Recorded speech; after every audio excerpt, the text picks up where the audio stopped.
heard the stories and seen the highway alert signs. A search is on for an endangered adult. We've had so many alarming stories about adults with Alzheimer's or another form of dementia getting behind the wheel and then getting lost. It is terrifying for their loved ones.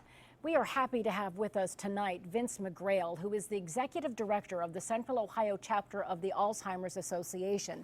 And Vince, I know that you've had people ask you this. How do you have that difficult conversation? When do you take those keys away?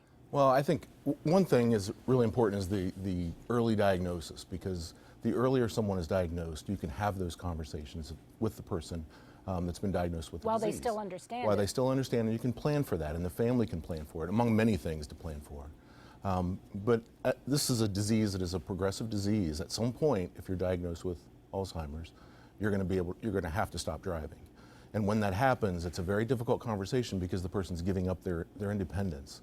And it's a major shift, and it's very difficult and stressful on the family to sit down and have that conversation. Oftentimes,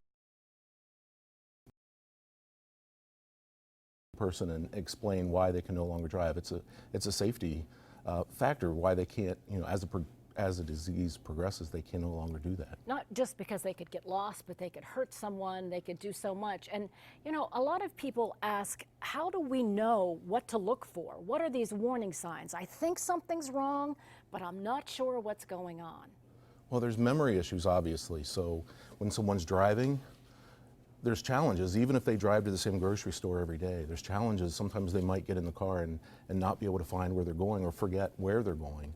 There's challenges with that in everyday life with Alzheimer's. Behind the wheel, there's visual impairment that also happens with Alzheimer's.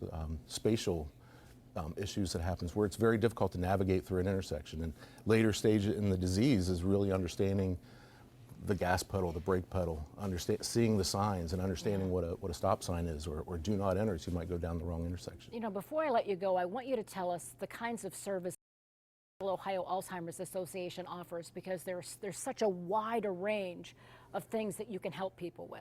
Well, we have a helpline, so 24 hours a day, 7 days a week, people can call our 1-800 number, and someone's going to be on the other end of the line to connect you with resources that you need, to set up a plan for you.